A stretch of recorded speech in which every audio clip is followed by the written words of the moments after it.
यहाँ पर वक्त को इन्वेस्ट करते हुए थैंक यू वेरी मच। आप लोग बहुत लंबे लंबे जगह से यहाँ पर आए हैं और इस फंक्शन के लिए आए हैं, इसके लिए अपने आप के लिए जोरदार ताली बजा दीजिए।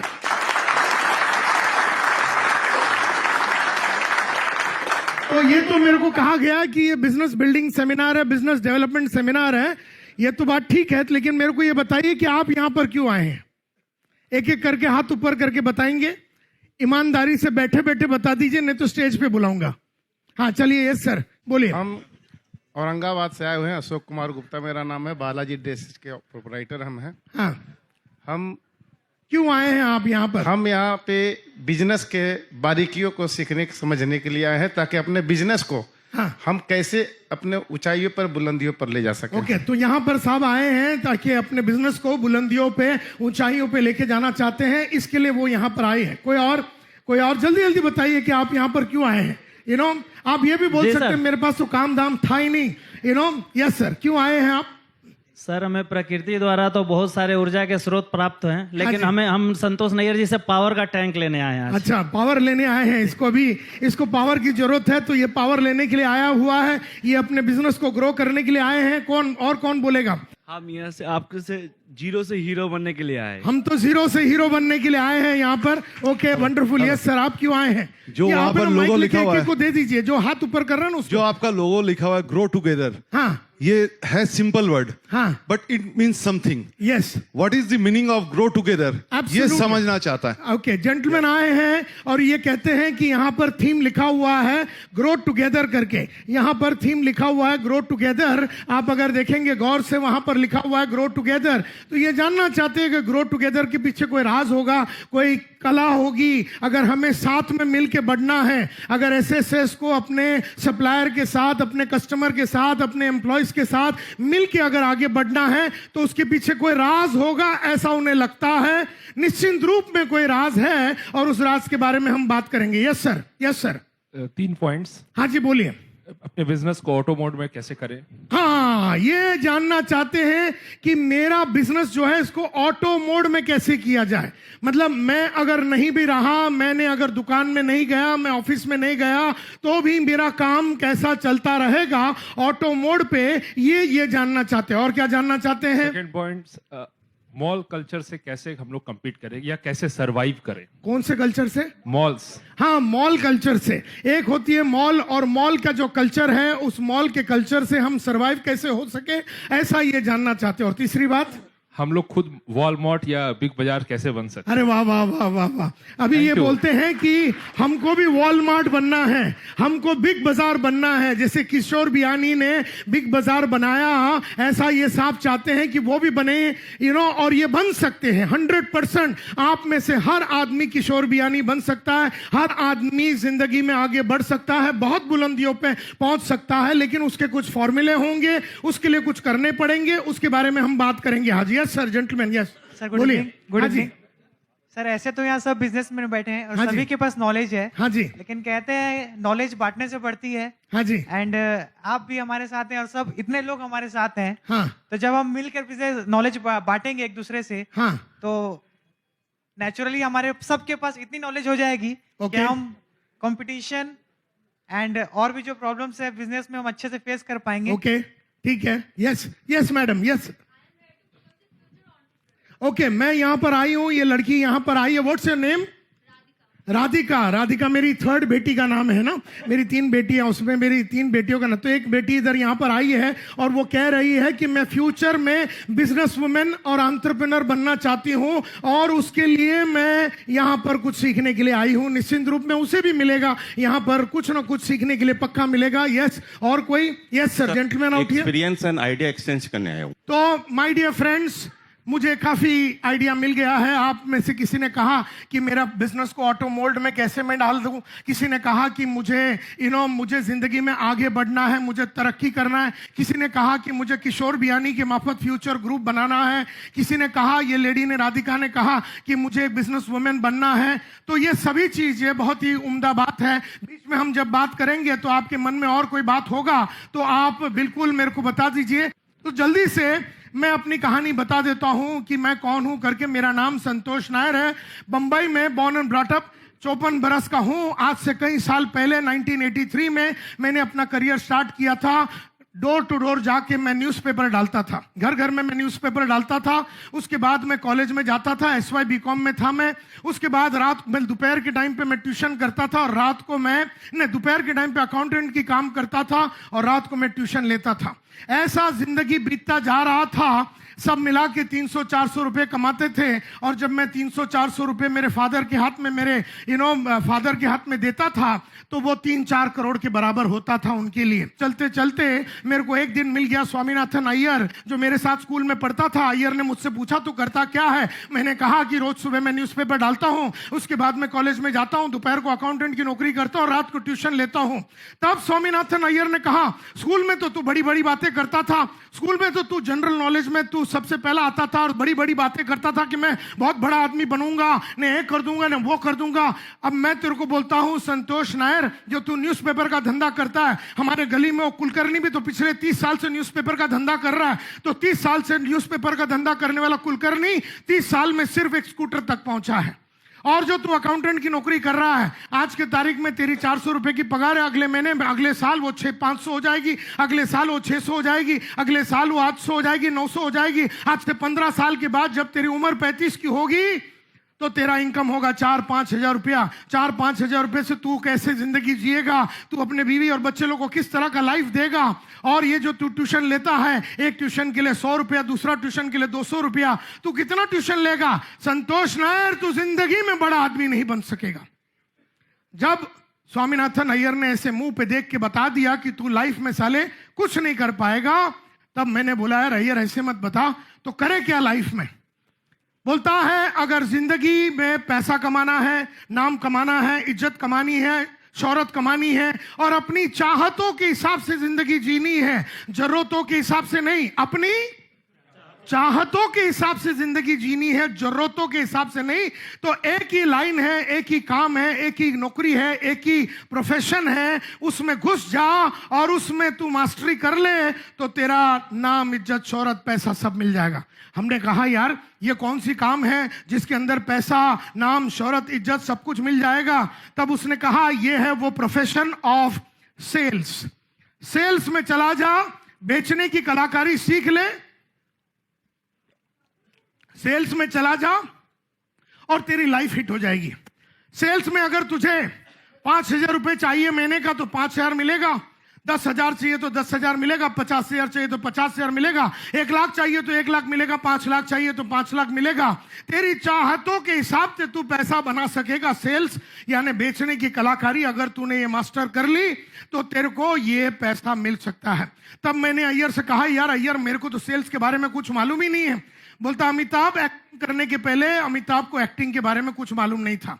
कोई भी इंसान कोई भी प्रोफेशन में, सानिया मिर्जा टेबल टेनिस में आने के पहले उसे टेनिस के बारे में नहीं मालूम था। सानिया नेहवाल बैडमिंटन के अंदर आने के पहले उसे बैडमिंटन के बारे में नहीं मालूम था। सरोगी साहब धंधे में आने के पहले, बिजनेस में आने के पहले बिजनेस के बारे में वो जानते नहीं थे। देयरफॉर कोई भी प्रोफेशन के अंदर, कोई भी काम के अंदर, कोई भी इंसान पहले आने के बाद ही वो सीखता है। अगर एक्टिंग में आने के बाद एक्टिंग सीखता है, फुटबॉल में आने के बाद फुटबॉल सीखता है, क्रिकेट में आने के बाद क्रिकेट सीखता है, धंधे में आने के बाद वो धंधा सीखता है। एंड देयरफॉर उसने मुझसे कहा कि तू सेल्समैन बन जा। अब मैंने तो डिसाइड कर दिया कि भाई अभी तो मैं सेल्समैन बन जाऊंगा, लेकिन बनूं कहां पर? बहुत सारे इश्तिहार हमने देखे। उस जमाने में तो नौकरियां इतनी जल्दी मिलती नहीं थी। 1985 की बात है। तो उस टाइम पे हमने बहुत सारे जगह पे इश्तिहार देखा और अप्लाई किया, लेकिन किसी ने बुलाया नहीं। फिर एक दिन हमने देखा कि एक बहुत बड़ी एडवर्टाइजमेंट आई और उस एडवर्टाइजमेंट में लिखा है जिंदगी बनाना चाहते हो, नाम बनाना चाहते हो, अपने सपनों को पूरा करना चाहते हो और 6 महीने में एक बाइक लेना चाहते हो तो कम टू यूरेका फोर्ब्स। नाम सुना है यूरेका फोर्ब्स? हाँ, एक्वागार्ड वैक्यूम क्लीनर, एक्वागार्ड जो वाटर प्यूरिफायर वो बेचती है और वैक्यूम क्लीनर यानी जो साफ सफाई करने का जो मशीन है वो बेचने की कंपनी थी। हमें तो नहीं मालूम था कि ये कंपनी क्या थी करके। 85 में तो उसका कोई नाम पता तो था ही नहीं। तो हमने ये इश्तिहार देखा और उसमें लिखा हुआ था वॉक इन इंटरव्यू, सुबह 9:30 बजे आ जाइए।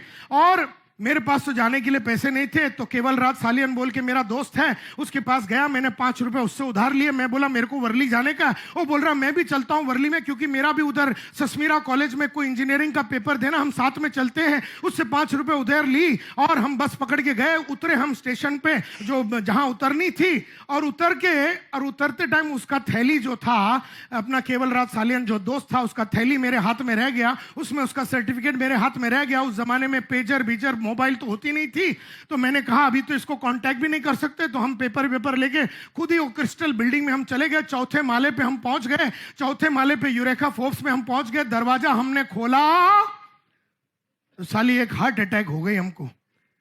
400 लोग बैठे हुए उधर, सब टाई वगैरह, कोट बीट चड्डी बिड्डी पहन के सब लोग बैठे हुए हैं वहां पर, और हम साले जीन्स में गए हुए हैं, आधा शर्ट चप्पल में गए हुए। हमें क्या मालूम कि इंटरव्यू में जाना है तो जूते में जाना चाहिए, टाई पहनना चाहिए, कोट पहनना चाहिए, ब्रीफकेस लेके जाना चाहिए। हमने तो जिंदगी में कोई इंटरव्यू दी नहीं थी। तो वहां पर हमने देखा कि उनको देखते ही हमको लग गया कि इधर तो अपना कुछ दाल गलने वाला है नहीं। मैंने चुपचाप दरवाजा बंद करके मैंने नीचे उतरने चालू कर दिया। मैं नीचे चल के आ रहा था, 2nd फ्लोर तक पहुंचा, तभी ये केवल राज सालियन मेरा दोस्त ऊपर चल के आ रहा था उसका पेपर लेने के लिए। बोलता यार वो मेरा पेपर तेरे हाथ में रह गया और तेरा इंटरव्यू खत्म हो गया। मैं बोला नहीं, इंटरव्यू खत्म नहीं, मैं गया ही नहीं। वहां पर ऐसे ऐसे एक लोग बैठे हुए, परफ्यूम ब्रिफ्यूम मार के अंग्रेजी में बात कर रहे हैं। उनके सामने अपनी कुछ होने वाली है नहीं, और इसीलिए मैं सोच रहा हूं मैं घर जा रहा हूं। तो उसने अपने जेब से एक पावती निकाली, एक पेपर का टुकड़ा निकाला। उसने कहा सुबह मैंने तेरे को 5 रुपए दिए थे, ये 5 रुपए मिला के पहले वाले जो पैसे तू मेरे को देने हैं, सब मिला के 135 रुपया होता है। आज का 5 रुपया और पहले का 130 रुपया, 135 रुपया अभी दे दे 2nd फ्लोर में, नहीं तो साले ऊपर चला जाए इंटरव्यू देने के लिए। तब जाके हमको पता चला पैसे जब नहीं है ना, आदमी कुछ भी करा सकता है, तो मैं चला गया, ऊपर चला गया और मैं इंटरव्यू देने के लिए चला गया। अनिल कुमार पहला जो इंटरव्यू लिया था, एक बड़ा 6-7 फुट का आदमी ने लिया, राजेश मल्होत्रा बोल के आदमी। मल्होत्रा साहब जब इंटरव्यू लेते हैं, अंग्रेजी में इंटरव्यू लेते हैं, मल्होत्रा साहब 3 चीज करते हैं। आदमी पसंद आ गया तो सिलेक्ट, आदमी ठीक ठाक लगा तो रिजर्व कैंडिडेट में डाल देते हैं, और आदमी एकदम बेकार लगा, उनको लगता है ये तो कर ही नहीं पाएगा, तो उसको रिजेक्ट करते हैं। लेडीज एंड जेंटलमैन, मुझे खुशी है ये बताते हुए कि उन्होंने मेरे को 3rd कैटेगरी में डाल दिया, उन्होंने मेरे को रिजेक्ट कर दिया। क्योंकि मेरे को देख के मेरा टोटल वजन 45 किलो का था, और 20 किलो का तो सूटकेस लेके घर में जाना पड़ेगा।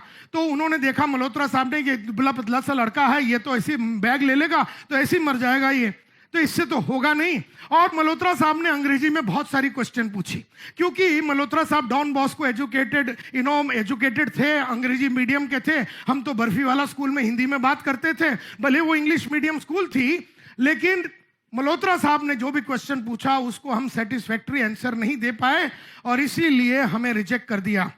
और हमें यह कहा गया कि हम 15 दिन में आपको बताएंगे।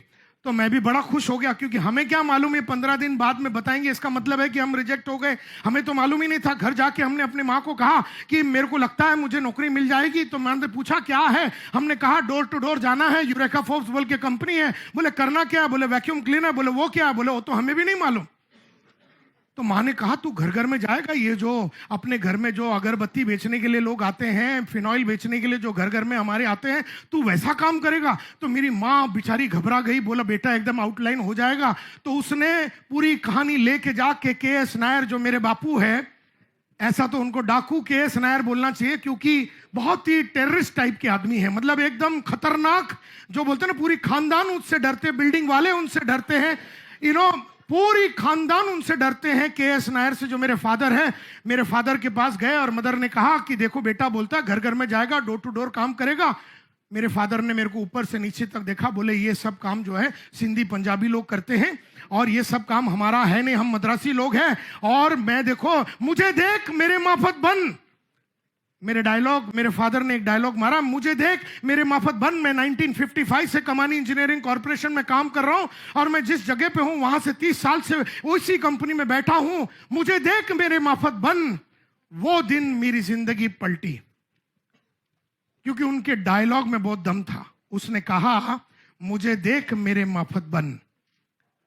मैंने ये डिसाइड कर दिया कुछ भी कर लूंगा, आपके जैसे तो बनना ही नहीं है, क्योंकि ये टोटल उधार आइटम था। मेरा जो भाव था ना, ये टोटल उधार आइटम था। मतलब अगर 100 आदमी को जानते थे तो 200 से उधार लिया हुआ है। सबसे उधार लेते थे, हमें भी भेजते थे दोस्तों के पास उधार लेने के लिए। तब से हमें लाइफ में एकदम खुरना सा हो गया कि हम लाइफ में कभी उधार लेके काम नहीं करेंगे। और इस तरह से उन्होंने ऊपर से नीचे देखा और बोले तुझे ये सब करने की जरूरत नहीं है, जैसा तू अभी अकाउंटेंट का नौकरी करा वो बहुत बढ़िया है, उसी में तेरा ग्रोथ हो जाएगा, तुझे ये करने की जरूरत नहीं है। लेकिन बात अय्यर की, स्वामीनाथन अय्यर की बात में घूम रही थी मेरी दिमाग में, और ये तय जरूर हो गया था कि हमें तो बनना है सेल्समैन। अब ये के.एस. नायर के चक्कर में पढ़ना नहीं है, क्योंकि लाइफ में एक बड़ी बेटी खड़ी है उनकी, यानी मेरी बड़ी बहन, उसका शादी कराना, छोटी का शादी कराना, उधारी चुकाना है, सब कुछ बाहर निकालना है, जिंदगी बनानी है। और ये बोलता है मेरे को देख, मेरे माफत बन। मैंने डिसाइड कर दिया उनके माफत तो बनना ही नहीं है। लेकिन वहां से कॉल भी तो नहीं आया था यूरेका फोर्ब्स से। कहानी ऐसी जाती है माय डियर फ्रेंड, 2 अक्टूबर 1985 को एग्जैक्टली एक महीने के बाद इंटरव्यू के लिए मेरे को फोन, मतलब टेलीग्राम आया। 1 महीने के बाद टेलीग्राम आया। कहानी ऐसी जाती है कि मल्होत्रा साहब जो थे वो आधा बंबई संभालते थे, और गुप्ता साहब बोल के दूसरे ब्रांच मैनेजर थे, वो आधा बंबई संभालते थे। अब गुप्ता साहब को आदमियों की जरूरत थी, लेकिन उन्होंने इश्तिहार डाला, उनको कोई ठीक ठाक आदमी नहीं मिला, तो मल्होत्रा साहब के पास गए। क्योंकि ब्रांच का जो लोकेशन था एक ही था, एक ही लोकेशन से 2 ब्रांच चलती थी, एक आधा बंबई ये देखता था, आधा बंबई वो देखता था। तो मल्होत्रा साहब के पास गुप्ता साहब गए और बोले यार तेरे पास तो कुछ आदमी है, सिलेक्टेड कैंडिडेट है, तो मेरे को दे दे। तो उन्होंने कहा मेरे पास तो सिलेक्टेड कैंडिडेट है नहीं, लास्ट टाइम तो जितने सिलेक्ट हुए उनको तो मैंने ट्रेनिंग में डाल दिया। बोले अच्छा तेरे पास कोई रिजर्व कैंडिडेट होगा ना, वो मेरे को दे दे। गुप्ता साहब ने कहा बोले ये टाइम रिजर्व कैंडिडेट भी मैंने सिलेक्ट करके ले लिया। बोले अच्छा तेरे पास रिजेक्ट माल तो होगा?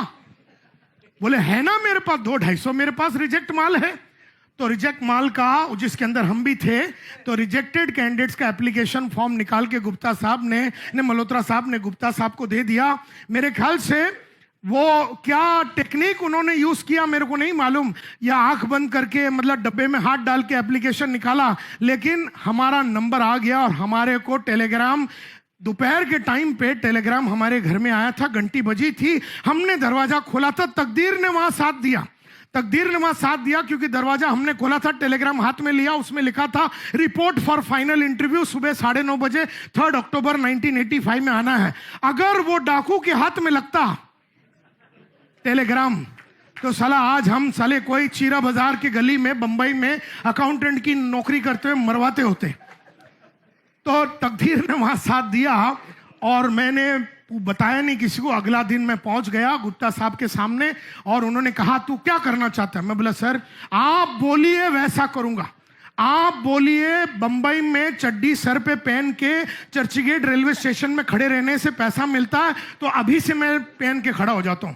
आप बताइए मैं वैसा करूंगा। मुझे पैसे कमाने हैं सर, मुझे पैसे कमाने हैं, मेरी माली हालत बहुत खराब है, मुझे पैसे कमाने हैं। तो उन्होंने कहा ये लाइन में बहुत नाम है, इज्जत है। मैं बोला वो सब आप अपने पास रखिए, नाम और इज्जत अपने को नहीं चाहिए, अभी रोकड़ा चाहिए, रोकड़ा चाहिए। मेन मुद्दा रोकड़े की है। आप मेरे को वो बताओ कि कमाना कैसे है। तो बोले कोई बात नहीं, कल सुबह 4 अक्टूबर 1985 को एक बैच चालू कर रहा हूं 15 लड़कों के साथ, और एक बैच मैं चालू करूंगा 15 दिन के बाद। कौन सा ज्वाइन करना चाहोगे? मैंने कहा सर 15 दिन के बाद मैं आ जाता हूं बाकी के काम निपटा के। तब उसने एक बहुत पते की बात कही गुप्ता साहब ने। तो उन्होंने कहा कि अगला 15 दिन तू करने वाला क्या है? आगे अगला 15 दिन तो अकाउंटेंट का ही नाम करेगा ना। Debit what comes in, credit what goes out, debit expense and losses, credit incomes and profit, debit the receiver, credit the giver. मतलब तू अकाउंटेंट का ही काम करेगा। अगला 15 दिन में तेरी जिंदगी तो बदलने वाली नहीं है अगर तू अकाउंटेंट का नौकरी करेगा। लेकिन अगर तू सेल्स में कल सुबह से जुड़ जाता है तो कल सुबह से तेरे को मार्केट के बारे में थोड़ी बहुत जानकारी हो जाएगी, कल सुबह से कंपनी के बारे में जानकारी हो जाएगी, कल सुबह से तेरे को प्रोडक्ट के बारे में जानकारी हो जाएगी, और ये जानकारी से जिंदगी में तू हमेशा 15 दिन आगे रहेगा। साला बात तो पते की लगी।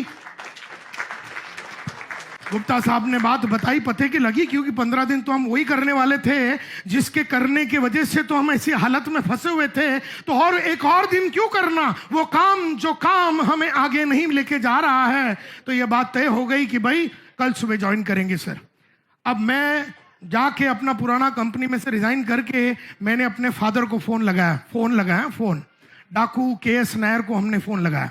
उसने हमारे जो केरला के मलयालम लैंग्वेज में जितनी गालियां हैं होलसेल में मेरे बाप ने मेरे को टेलीफोन पे सुना दिया और वो बोलता जा रहा था, तेरे को अक्ल है नहीं, तू थोड़ा अकड़ू टाइप का आदमी है, तेरे को मैंने बोला था, और ये जो 400 रुपए की नौकरी है वो छोड़ना नहीं है, मैंने तो कभी यूरेका फोर्ब्स के बारे में कभी सुना नहीं है, तू बेटा मैंने तेरे को बोला था, तेरा मामा भी ऐसी था, सरफिरा ये वो ऐसी चढ़ा रहा था, ऐसी चढ़ रहा था।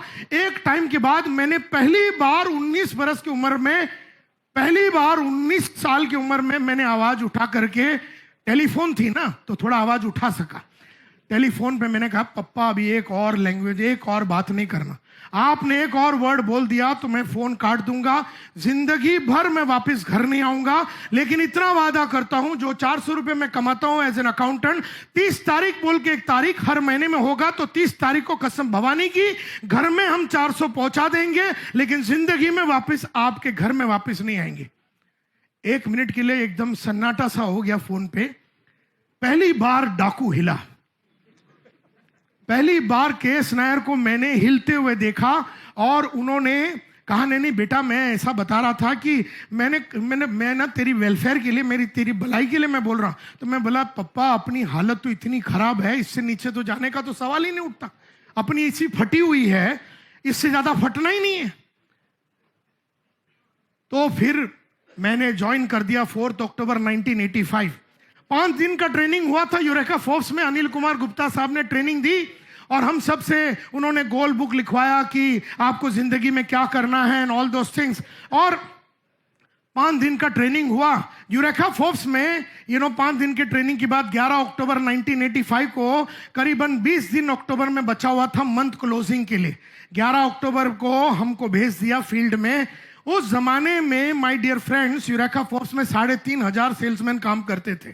3,500 सेल्समैन में अगर आप एवरेज निकालो पूरा महीने का तो 4 वैक्यूम क्लीनर का एवरेज बनता है। 4 वैक्यूम क्लीनर यानी 3,500 सेल्समैन लोग 4 मशीन महीने का बेचते हैं एवरेज।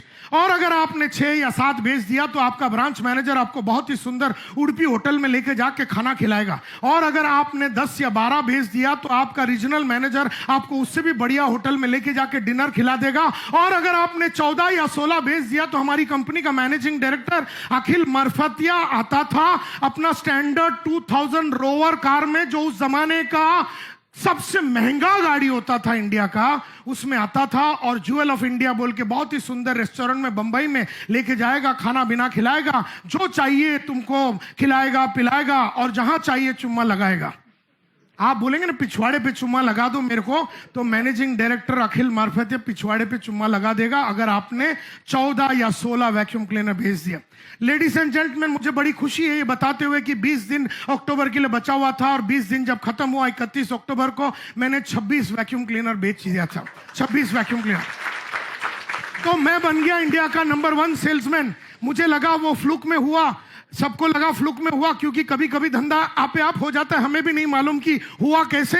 एंड देयरफॉर अगले महीने में 32 हो गया, उसके अगले महीने में 33 किया, उसके अगले महीने में 37 किया, उसके अगले महीने में 39 किया, उसके अगले महीने में 41 किया, उसके अगले महीने में 43 किया। लेकिन जिंदगी में कभी भी पिछले महीने से कम कभी नहीं बेचा, पिछले महीने से कम कभी नहीं बेचा। और मैं बन गया इंडिया का नंबर 1 सेल्समैन। और तो उन्होंने मेरे को बना दिया ग्रुप लीडर। मैं बन गया इंडिया का नंबर 1 ग्रुप लीडर। 4 लड़के थे मेरे साथ। फिर मेरे को उन्होंने बना दिया सेल्स सुपरवाइजर। मैं बन गया इंडिया का नंबर 1 सेल्स सुपरवाइजर। 12 लड़के थे मेरे साथ। उसके बाद मेरे को ब्रांच मैनेजर बना दिया गया और मैं इंडिया का नंबर 1 ब्रांच मैनेजर बना। पहली बार इंडिया में 200 सेल एक ब्रांच हमने किया था, पहली बार 300 हमने किया था, पहली बार 400 एक ब्रांच हमने किया था, पहली बार 500 सेल हमने किया था। और फिर उसके बाद डेप्यूटी डिविजनल सेल्स मैनेजर बना, डिविजनल सेल्स मैनेजर बना, सीनियर डिविजनल सेल्स मैनेजर बना, एरिया सेल्स मैनेजर बना, रीजनल सेल्स मैनेजर बना। और फिर मैं यूरेका फोर्ब्स छोड़ दिया। जब मैंने वहां से निकला तो मैं उस कंपनी का यंगेस्ट, फास्टेस्ट ग्रोइंग और रिचेस्ट एम्प्लॉय हुआ था। और उसके बाद सीज फायर बोल के फायर एक्सटिंग्विशर कंपनी है, सीज फायर, लाल कलर का जो आग बुझाने वाली मशीन होती है, फायर एक्सटिंग्विशर, वहां पर मैं डिप्टी जनरल मैनेजर बना। उसके बाद मैं जनरल मैनेजर बना। उसके बाद मैं एक ट्रेनिंग कंपनी में वाइस प्रेसिडेंट बना और फिर उस कंपनी का डायरेक्टर बना। और करीबन 19 साल पहले स्मार्ट ट्रेनिंग एंड कंसल्टेंसी बोल के मेरी ये ट्रेनिंग कंपनी हमने शुरू की। हम कॉर्पोरेट ट्रेनिंग करते थे, दुनिया की बेहतरीन कंपनियों को ट्रेन करते थे, Unilever, Coca Cola, Procter and Gamble, Mahindra and Mahindra, Ford, Hyundai, सभी को ट्रेन करते थे। उसके बाद हमने हमारी पूरी कंपनी स्मॉल और मीडियम एंटरप्रेन्योर, जो छोटे धंधे वाले, दुकान वाले, 5 करोड़, 10 करोड़, 20 करोड़, 50 करोड़ के जो धंधा करते हैं, उनके लाइफ को सुधारने के लिए हमारी पूरी कंपनी को हमने उस दिशा में ले लिया और कॉर्पोरेट ट्रेनिंग, जो बड़े कंपनियों को ट्रेन करने का कार्यक्रम, हमने बंद कर दिया। मुझे याद है माय डियर फ्रेंड्स, मेरा पहला सैलरी था 500 रुपए। तो मैंने तय किया कि अभी मुझे महीने का 5,000 रुपया कमाना। भागा भागा भागा मैं 5,000 रुपया कमाता। जब मैं 5,000 महीने का कमाता था तो मैंने कहा अब मेरे को 50,000 रुपये महीने का कमाना। भागा भागा भागा मैंने अपनी सोच में बदलाव लाया, मेरे कपड़े में बदलाव लाया, मेरे काम करने के तरीके में बदलाव लाया। मैं 50,000 महीने का कमाता, तब मैंने डिसाइड किया कि अब मेरे को 3 लाख रुपए महीने का कमाना है। जब मैं 3 लाख कमाता था मैंने डिसाइड किया मैं 5 लाख महीने का कमाऊंगा। जब मैंने 5 लाख रुपए महीने का कमाता था मैंने डिसाइड किया साले अभी महीने का चक्कर ही नहीं चलाना, महीने का चक्कर नहीं चलाना, अभी दिन का पैसा चाहिए, दिन का चाहिए। तो हमने कहा कि अभी दिन का कमाएंगे। तो दिन का 3,000 रुपया लेते थे। उसके बाद हमने कहा कि दिन में हम 30,000 कमाएंगे। तो फिर हमने कहा दिन में हम 3 लाख कमाएंगे। फिर हमने कहा दिन में 5 लाख कमाएंगे। जब हम 5 लाख रुपया दिन का कमाते तो हमने कहा साले ये दिन का काम नहीं चलेगा, अभी घंटे का चाहिए। तो हमने डिसाइड किया कि घंटे में हम 1 लाख रुपया कमाएंगे, घंटे का 2 लाख रुपया कमाएंगे। My dear friends, ladies and gentleman, आज हम दिन का 10 लाख रुपया कमाते हैं। मुझे याद है मेरा पहला घड़ी मेरे फादर ने दिया था, सेकंड हैंड नहीं था, वो 25वां हैंड था, घड़ी था हेनरी सैंडोस एंड फिल्स का। तो मैंने पहला घड़ी खरीदा 500 रुपए का। फिर हमने कहा 5,000 की घड़ी रखूंगा। फिर हमने कहा कि हम 1 लाख का घड़ी रखेंगे, 2 लाख का घड़ी रखेंगे, 5 लाख का घड़ी रखेंगे, 10 लाख का घड़ी रखेंगे। जब हम 10 लाख का घड़ी रखते थे हमने बोला अब रखेंगे पेन। पेन 2 रुपए का पहले रखता था, शार्प का पेन रखता था 2 रुपए का। फिर हमने कहा कि अभी हम विल्सन का पेन रखेंगे 40 रुपए के। फिर हमने फ्लेयर का पेन रखा 1,000 रुपए, मतलब 1,000 रुपए का। उसके बाद हमने गोल्ड सिल्वर क्रॉस पेन रखा, गोल्ड क्रॉस पेन रखा। फिर हमने 5 लाख रुपए का पेन रखने चालू किया। पहला मुझे याद है हम ट्रेन में ट्रैवल करते थे और ट्रेन में, बंबई का ट्रेन तो आप जानते हैं कि लोगों को तो ऐसे दबा के मार देते हैं। उसके बाद हमने कहा कि साली ये ट्रेन में हम ट्रैवल नहीं करेंगे, ये तारीख से हम सेकेंड हैंड कावासाकी बजाज लेंगे। सेकेंड हैंड कावासाकी बजाज जो दिन लिया और जो दिन वापस आ रहे थे पूजा करके, हमने ये तय कर दिया कि अगला बाइक होगा राजदूत 175 स्पेशल, ये नया गाड़ी होगा। वो जो दिन हमने खरीदा हमने अगला टारगेट रखा कि सेकेंड हैंड प्रीमियर पद्मिनी चलाएंगे। जो दिन हमने पद्मिनी लिया वो दिन हमने तय किया कि अगला गाड़ी होगा मारुति एयर कंडीशन 800। जो दिन हमने वो गाड़ी लिया और पूजा करके वापस आ रहे थे हमने ये टारगेट रखा कि मारुति एस्टीम 6,35,000 रुपए का आता था। हमने रोकड़ा कैश डाउन दे के 6,35,000 का हमने मारुति एस्टीम खरीदा। जो दिन उसका पूजा करके वापस घर आ रहे थे हमने ये डिसाइड कर दिया कि इसको ज्यादा टाइम नहीं चलाना है। तो 15 लाख का हुंडई सोनाटा गाड़ी हम ये तारीख को खरीदेंगे, हमने तय कर दिया। हुंडई सोनाटा जो दिन खरीदा वो दिन पूजा करके वापस आ रहे थे, हमने कहा इसको ज्यादा दिन नहीं चलाएंगे। तब हमने मर्सिडीज ई क्लास 58 लाख का मर्सिडीज ई 280 हमने कहा ये तारीख को खरीदेंगे। जो तारीख को हमने मर्सिडीज 280 खरीदा वो तारीख को हमने डिसाइड किया अब इसको ज्यादा टाइम नहीं चलाने का है। तो Mercedes S class 1 crore 8 lakh रुपए का गाड़ी खरीदा। जो दिन 1 करोड़ 8 लाख का गाड़ी खरीदा वो दिन हमने कहा इसको ज्यादा चलाने का नहीं है, अभी अपने को 3 करोड़ रुपए का मर्सिडीज मे बैक लेना है। तो आजकल जो गाड़ी चला रहा हूं वो 3 करोड़ रुपए की मर्सिडीज मे बैक चलाता हूं ऐसा। और अगला जो गाड़ी है अपना 6 करोड़ रुपए का रोल्स रॉयस है, उसके बाद हेलीकॉप्टर लेंगे। ऐसी गरीब जिंदगी हम बिता लेंगे। अब मेरे को बताइए मेरा सक्सेस का फॉर्मूला क्या रहा होगा। एक एक करके हाथ ऊपर करके बताइए कि सक्सेस। या सरोगी साहब बोलना चाहते हैं टारगेट। तो हमेशा हमने एक टारगेट रखा, ये तारीख को ये गाड़ी खरीदेंगे, ये तारीख को ये ऑफिस खरीदेंगे, ये तारीख को ये घर खरीदेंगे। हमेशा पर्पस रहा, पर्पस यानी टारगेट, लक्ष्य। और उसका डेट भी था कलर बिलर के साथ। ये कलर की गाड़ी ये तारीख को इतने बजे, मतलब दोपहर को 1:30 बजे ये कलर की गाड़ी ये दुकान से इतने बजे खरीदेंगे। मतलब टारगेट रहता था। ये एक रीजन है हमारी सक्सेस का। और क्या है? Yes sir. हाँ, डेडिकेशन। ओके, हमारा एक तो रहा डेडिकेशन। टारगेट, उन्होंने कहा टारगेट तो कोई भी सेट कर सकता है, लेकिन टारगेट सेट करने के बाद डेडिकेटेडली उसके ऊपर काम करना, तो वो भी एक बड़ी बात है कि टारगेट सेट किया, dedication. Yes gentleman out here. Yes sir. Sir हमेशा बड़ा सोचना और बड़ी टारगेट रखना। हमेशा बड़ा सोचना और बड़ी टारगेट रखना। आगे आगे बोलते रहिए, आगे एक एक करके खड़े हो जाइए फटा। Yes sir. Sir consistent, consistent मतलब लगातार लगातार लगातार हमने लगातार अपने आप को आगे बढ़ाते रहे। Next. Yes sir. Yes sir, बोलते रहिए, माइक भी तो आता रहेगा। असंतोष, किसी भी स्थिति में संतोष नहीं रहना। हाँ, हमारा नाम ही संतोष नायर है, और लेकिन हमेशा जिंदगी में डिससेटिस्फाइड रहे। और गांधी जी बोलते थे कि dissatisfaction is a mother of progress. आदमी कोई भी हालत में संतुष्ट नहीं रहना चाहिए, क्योंकि अगर वो संतुष्ट हो गया ना, फंस जाएगा वो। कोई भी चीज में, अगर आपका एक दुकान है और अगर आप एक दुकान में संतुष्ट हो गए, तो आपके पास थोड़े टाइम के बाद वो एक दुकान चलाने की कॉन्फिडेंस भी चली जाएगी। तो इसीलिए 1 से 2 जल्दी कर देना है, और 2 पे ज्यादा टाइम रहोगे ना, तो वो 2 चलाने का कॉन्फिडेंस चला जाएगा। इसीलिए 3 कर देना चाहिए। मतलब आदमी को रुकना नहीं है। रुका हुआ आदमी और ठहरा हुआ पानी दोनों सड़ जाता है, दोनों खलास हो जाता है। तो बिल्कुल रुकना नहीं है। दूसरी बात। Yes sir. वो किया जो आदमी को पसंद नहीं होता है। बिल्कुल, हमारा सक्सेस का फॉर्मूला सरोगी साहब ने बराबर हमसे उठा लिया है। जिंदगी में सक्सेसफुल लोगों में और अनसक्सेसफुल लोगों में सिर्फ इतना ही फर्क है कि सक्सेसफुल लोगों ने वो करने की आदत डाली जो अनसक्सेसफुल और एवरेज लोगों को करने को अच्छा नहीं लगता। अनसक्सेसफुल और एवरेज आदमी को जो करने को अच्छा नहीं लगता, वही चीज की आदत सक्सेसफुल लोगों ने डाली। ये नहीं कि सक्सेसफुल लोगों को वो करना अच्छा लगता है, उन्हें भी वो करना अच्छा नहीं लगता जो अनसक्सेसफुल लोगों को करना अच्छा नहीं लगता, लेकिन सक्सेसफुल लोगों ने वो करने की आदत डाली जो अनसक्सेसफुल लोगों को करने को अच्छा नहीं लगता, और इनको भी करने को अच्छा नहीं लगता। तो जैसे सरोगी साहब ने कहा, मुझे भी रोज सुबह 5:30 बजे उठने को अच्छा नहीं लगता, लेकिन मैंने उठ के उठने की आदत डाली, और तूने नहीं उठ के न उठने की आदत डाली। जैसे उन्होंने कहा कि मैंने जिंदगी भर वो किया जो मुझे अच्छा नहीं लगता, क्योंकि जब जब आप वो करोगे जो आपको अच्छा नहीं लगता, तब तब आपको वो मिलेगा जो आपको चाहिए। Are you with me? जब जब आप वो करेंगे जो आपको अच्छा नहीं लगता, तब तब आपको वो मिलेगा जो आपको चाहिए। मुझे गाड़ी चाहिए था तो मैंने वो किया जो मुझे अच्छा नहीं लगता।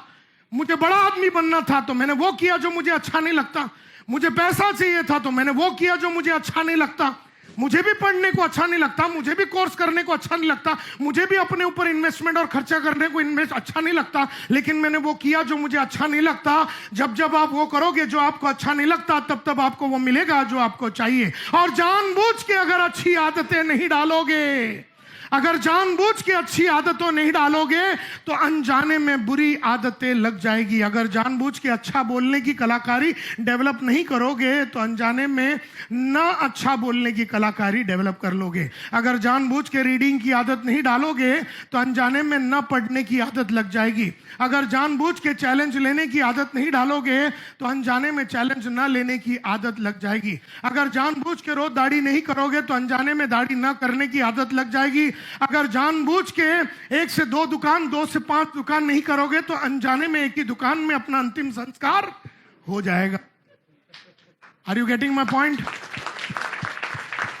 तो माय डियर फ्रेंड्स, ये बिल्कुल सही फरमाया आप लोगों ने कि मैं इन सब फॉर्मूलेस पे मैंने काम किया।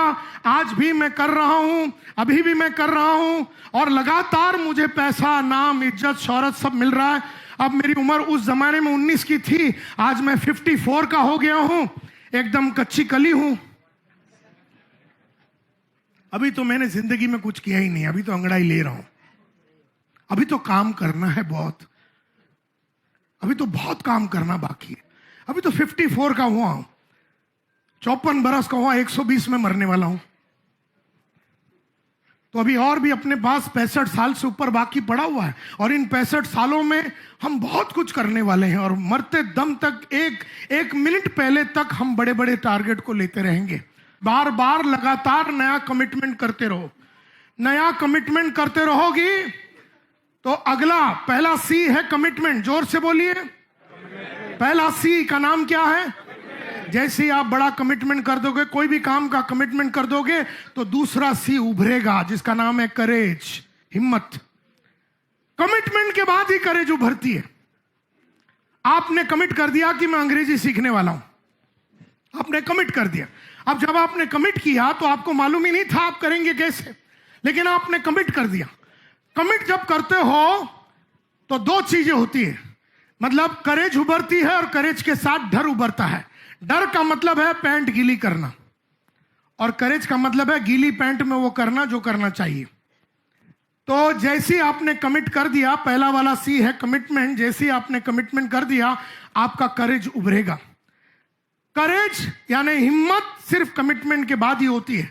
जैसे आपने कमिट कर दिया कि मैं जीएसटी भरूंगा, आपने कमिट कर दिया। अब आप तो साले पूरी जिंदगी 2 नंबर काम किया, समझो आपने पूरी जिंदगी आपने 2 नंबर किया, आपके फादर ने भी 2 नंबर किया, आपका फादर तो 2 नंबर के बाप थे,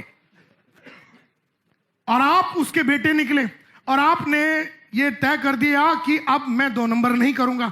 आपने कर दिया पहला वाला सी। पहला वाला सी क्या है? लाउडली बोलिए। कमिटमेंट कर दिया। और जब कमिटमेंट करते हैं तब दूसरा सी उभरता है जिसका नाम है करेज। करेज का मतलब है, करेज कोई बहुत ही अच्छा फीलिंग नहीं है, करेज एक घबराहट की फीलिंग है। ये फटती है ना, जैसे हमने बोला हम सीएसटी भर देंगे, हमने बाप जन्म में नहीं किया था तो हमने कमिटमेंट कर दिया। कमिटमेंट करने के बाद डर लगता है, कमिटमेंट भरने के बाद ऐसा लगता है कि हम फंस तो नहीं जाएंगे, कमिटमेंट करने के बाद ऐसा लगता है कि मुझे करना नहीं चाहिए था, कमिटमेंट करने के बाद ऐसा लगता है कि बहुत बड़ा कांड हो जाएगा, कमिटमेंट करने के बाद ऐसा लगता है मैं भाग जाऊं, मैं वापिस चला जाऊं, मैं वापिस 2 नंबर पे चला जाऊं। मतलब ऐसे बहुत सारे ऊट पटांग विचार आपके मन में आएंगे। आपको भाग जाने का, ना करने का, गिव अप करने का बड़ा दिल करेगा, लेकिन आपने गिव अप नहीं किया तो करेज डेवलप होगी। और जैसे ही करेज डेवलप हो गया आपका तीसरा सी खड़ा हो जाएगा, उसका नाम है क्रिएटिविटी। क्रिएटिविटी का मतलब है आपका माइंड आपको रास्ता दिखाएगा कि करना कैसे है। और जैसे ही आपने वो कर दिया तो आप में चौथा सी खड़ा हो जाएगा जिसका नाम है कैपेबिलिटी। यानी जीएसटी पे करने का कैपेबिलिटी आप में आ जाएगी। यानी कि चौथा सी है आप काबिल बन गए, आप 2 नंबर से उठ गए, आप बिल में आ गए, आप काबिल बन गए। ये तो वो बात हो गई जो आपको अंग्रेजी आती नहीं थी, आपने कमिट कर दिया, और जब आपने कमिट किया आपकी फटी, आपको लगा कि कमिट करना नहीं चाहिए था। 10 दोस्तों के बीच में आपने कहा कि मैं 6 महीने में इंग्लिश सीख लूंगा, और जब आपने ये कमिटमेंट कर दिया तो आपको पता ही नहीं था कि आप करेंगे कैसे। फिर भी आपने हिम्मत करके क्लास ज्वाइन कर दिया, और ट्यूशन टीचर क्या बोलती थी आपको समझ में नहीं आया, लेकिन आपने क्लास नहीं छोड़ा। आपके बच्चे आपको चिढ़ाते थे लेकिन आपने छोड़ा नहीं। आपकी बीवी ने चिढ़ाया कि 45 की उम्र में कोई साला इंग्लिश सीखता है क्या, तो उसने भी चिढ़ाया, दोस्तों ने चिढ़ाया, सबने चिढ़ाया, अंदर से आत्मविश्वास टूटा, लेकिन आपने कमिटमेंट को छोड़ा नहीं, तो आप में आ गया सेकंड सी। सेकंड सी क्या हो गया? करेज आ गया। आप में करेज आ गया। आपने बोला कुछ भी हो जाए मर जाऊंगा, साली अंग्रेजी तुम्हें सीख के छोड़ूंगा। तो करेज आ गई आपकी। और फिर आपका तीसरा सी क्या था? क्रिएटिविटी। क्रिएटिविटी का मतलब है कि आपका माइंड, आपका दिमाग आपको ऐसे ऐसे रास्ते दिखाएगा, अंग्रेजी सीखने के नए नए पेतरे सिखाएगा आपका माइंड, और आप वो नए नए चक्कर में फंसेंगे, और वहां से चौथा सी खड़ा हो जाएगा। चौथा सी लाउडली कैपेबिलिटी। कैपेबिलिटी, आप अंग्रेजी बोलने चालू हो गए, आप काबिल हो गए, आपको बोलने की लत लग गई, आप में वो अंग्रेजी की कैपेबिलिटी आ गई। और कैपेबिलिटी से आती है 5वां सी जिसका नाम है कॉन्फिडेंस। जिसका नाम है कॉन्फिडेंस। अभी आप में कॉन्फिडेंस आ गया क्योंकि पिछले 8 महीने से आप जीएसटी भर रहे हैं, और पिछले 8 महीने से आप अंग्रेजी बोल रहे हैं, और पिछले 8 महीने से वो सब कर रहे हैं, तो आप में आ गई कॉन्फिडेंस। पहला वाला सी क्या था? Firm commitment. दूसरा सी क्या था? तीसरा सी क्या था? क्रिएटिविटी। चौथा सी क्या था? कैपेबिलिटी। 5वां सी क्या था? करेज, अपना कॉन्फिडेंस। और 6वां सी है कंटिन्यूटी। कहते हैं अंग्रेजी के बाद रुकना नहीं है, अब उर्दू सीखो। अब उर्दू का कमिटमेंट कर दिया, साले फिर फंस गए अपन, फिर डाउट आई, फिर हम करेज की तरफ निकले, फिर क्रिएटिविटी यूज किया, एक बड़ा साला मौला मिला, उसने सिखाया, और फिर हमारी कैपेबिलिटी बिल्ड हो गई उर्दू सीखने की। उर्दू में हम शायरी करते हैं फिर, और उसके बाद हमारे को आ गए कॉन्फिडेंस, और फिर आ गया कंटिन्यूटी। हमने कहा अब अंग्रेजी सीखेंगे। इस तरह से धंधे में और लाइफ में आजाद वो आदमी होता है जो लगातार ये 6C करते रहता है, हर क्षेत्र में, हर क्षेत्र में, हर क्षेत्र में। अभी समझो आपको, अभी मैं जैसा बात करता हूं, आज से करीबन 35 साल पहले तो 2 आदमी के सामने खड़ा कर दो मेरे को तो मेरी फट जाती थी। अब मैं 5,000 आदमी के सामने खड़े रह के एकदम क्रिस्टल क्लियर बात करता हूं। तो पहले तो मेरे को ये पब्लिक स्पीकिंग नहीं आती थी, तो मैंने ये डिसाइड किया कि अब मैं पब्लिक स्पीकिंग सीखूंगा। तो मैंने पहला वाला सी कर दिया, लाउडली कमिटमेंट कर दिया कि भैया पब्लिक स्पीकिंग सीखना है।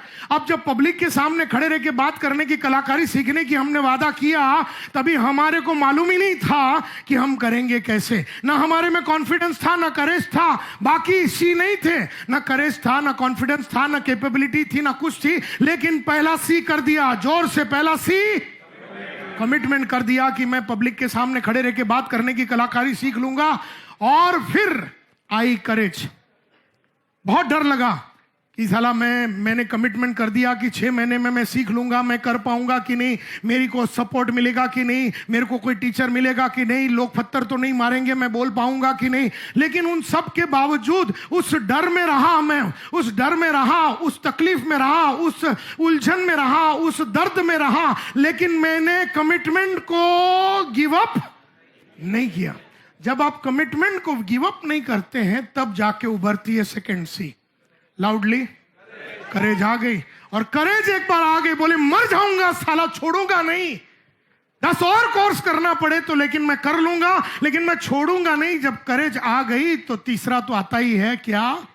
क्रिएटिविटी। अब आपका रास्ता, आपका दिमाग बोलता बेटा ये कर ले, इससे और बढ़िया होगा, ये आदमी से मिल ले, वो और सिखा देगा, ये किताब पढ़ ले, ये सीडी सुन ले, ये कर ले, यहां पर खड़े होके बात कर ले, ऐसा कर ले, वैसा कर ले। तो क्रिएटिविटी आ गई, और क्रिएटिविटी से आ गई हमारे अंदर पब्लिक स्पीकिंग की चौथी सी, कैपेबल बन गए भाई, काबिल हो गए, काबिल, कैपेबल हो गए, कैपेबल। हम पब्लिक स्पीकिंग में काबिल हो गए, और काबिल जैसे आदमी हो जाता है, पांचवा उभरता है, कॉन्फिडेंस आ गया। बोले खड़ा किधर रहना, बता दे ऑडियंस किधर है, बताओ। कॉन्फिडेंस आ गई, और वहां रुके नहीं हम। 6th सी क्या है? कंटिन्यूटी। कंटिन्यूटी का मतलब है रुकना नहीं है आपको, क्योंकि अगर आप रुक गए ना, आपने नया कमिटमेंट नहीं किया ना, तो आपका जो पुराना कॉन्फिडेंस है ना, कॉन्फिडेंस वो हिलने चालू हो जाएगा।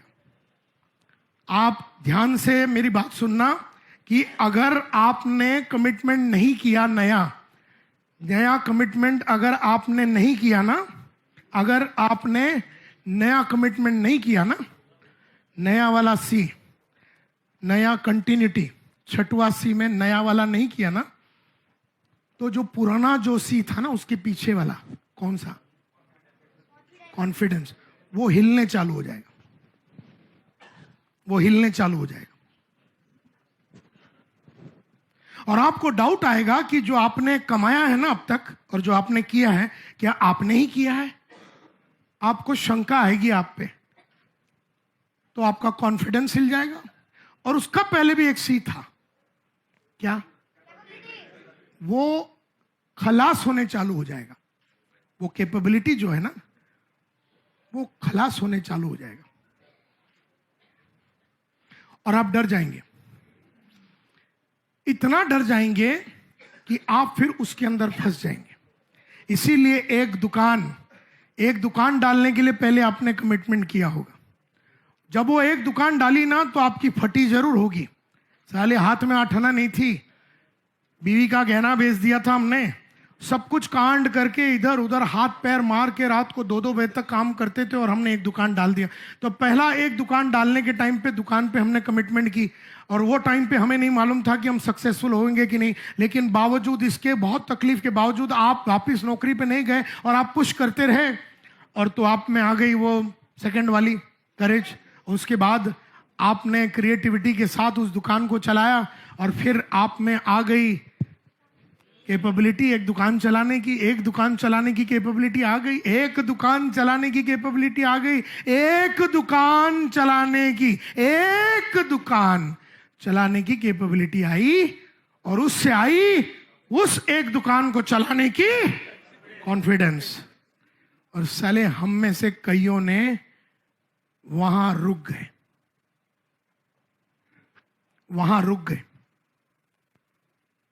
क्योंकि छठवां सी हमने किया ही नहीं। छठवां क्या था?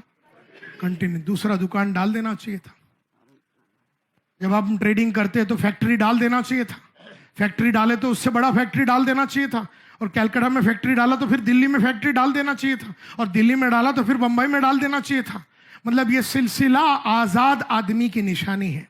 और धंधे वाला जो आजाद नहीं होता ना, जो धंधे वाला आजाद नहीं होता ना, वो हमेशा डिस्काउंट मांगते रहता है, क्योंकि उसके पास जो है वही प्रेशर में है, उसकी हालत टाइट है। तो वो फिर बोलेगा सरोगी साहब आप मेरे को एक और टका दीजिए। तो वो इस तरह से टका ज्यादा मांगेगा, वो उधार ज्यादा मांगेगा। अरे धंधा वो होता है जब अगर मेरे को 90 दिन, मेरे को 60 दिन में पैसा देना है ना, मैं 10 दिन में पैसा दूंगा, और बोले ले जा।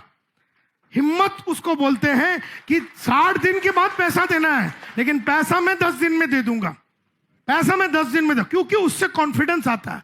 लेकिन जब हम पैसा टाइम पे नहीं देते और फिर हम साले भिखारी जैसे और टाइम मांगते हैं 70 दिन 90 दिन, तो समझ लेना तेरी कॉन्फिडेंस की तो, जिसके पास हिम्मत नहीं होती ना, वो घबराया हुआ इंसान की बातें करेगा। और धंधे वाले को कभी भी घबराना नहीं चाहिए, और घबराता वही धंधे वाला है जो ग्रो नहीं हो रहा है। और इसीलिए आज का टॉपिक का नाम है ग्रो टुगेदर। आपने पूछा कि ये टॉपिक के पीछे राज क्या है, तो ये राज सिंपल है, वहां पर लिखा हुआ है ग्रो टुगेदर। ये आज का टॉपिक है, ग्रो टुगेदर। तो मुद्दा ये उठता है कि आप में से कितने लोगों को ग्रो करना है, हाथ ऊपर कीजिए। बहुत बढ़िया, बहुत बढ़िया। तो सब आदमी ग्रो करना चाहते हैं। तो मैं एक सवाल ये उठता है कि वन टाइम ग्रोथ करना है, वन टाइम ग्रोथ करना है, सम टाइम ग्रो करना है, कि लाइफ टाइम ग्रो करना है? बहुत बढ़िया।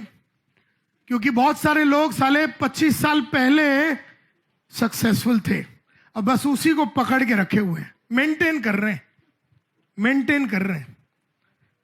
मतलब एक दुकान था, उस मेंटेन कर रहे उस दुकान को। अभी हालत बहुत टाइट है अभी, उसीलिए हम रोते रहते हैं, ये मॉल आ गया, मॉल आ गया, मॉल आ गया, मॉल आ गया, जैसे टाइगर आ गया, टाइगर आ गया। तू क्या कर रहा था मॉल आने के पहले? तू रिंगा रिंगा रोजेस खेल रहा था क्या? क्या कर रहा था तू गल्ले पे बैठ के? क्यों नहीं आगे बढ़ा तू? कौन रोका था तुझे? सवाल ये उठता है कि वन टाइम ग्रो करना है कि लाइफ टाइम ग्रो करना है। क्योंकि मैं इसलिए पूछ रहा हूं my dear friends, life time growth जो है ना, जो दुनिया के जो सक्सेसफुल लोग होते हैं ना, वो लाइफ टाइम ग्रोथ में बिलीव करते हैं। आप अमिताभ को देखिए, अब 77 का हो गया, लाइफ टाइम ग्रोथ। मैं आज से 15 दिन पहले आशा भोसले का शो देखने गया। 85 ईयर ओल्ड स्टेज पे खड़ी रह के साली नाचती है, और तुम्हारा 40 में वारंटी खत्म हो गया। 85 बरस की आशा भोसले सामने, मैं फ्रंट रो में बैठा हूं, 85 ईयर ओल्ड लेडी सामने खड़ी रह के नाच रही है सुदेश भोसले के साथ। मतलब ये जो है ना, द मोस्ट सक्सेसफुल इंडिविजुअल जो होते हैं ना, और क्या है ना, दुनिया प्रॉब्लम ये है कि ग्रो होना जरूरी है, क्योंकि दुनिया फास्ट बदल रहा है।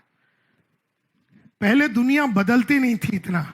आज से 30 साल पहले दुनिया आराम से बदलती थी। 30-40 साल पहले एक MTNL होता था, 40 साल पहले एक एम्बेसडर होता था, 40 साल पहले एक बाटा कंपनी होती थी, 40 साल पहले एक दूरदर्शन होता था, कोई कुछ नहीं था। लेकिन फिर आज से 20-25 साल पहले सब चीज ग्रो होने चालू हो गया, चेंज होने चालू हो गया। और आजकल जो रफ्तार है ना, भयंकर रफ्तार है।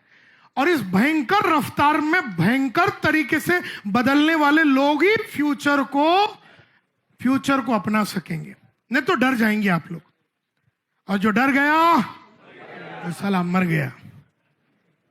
ये बिल्कुल बेकार डायलॉग नहीं है, जो डर गया वो सचमुच में मर गया। देयरफॉर जो ग्रो नहीं हो रहा है ना, उसको मैं वार्निंग दे रहा हूं आज कि ग्रो नहीं हुआ ना तो आप बुरे फंसोगे।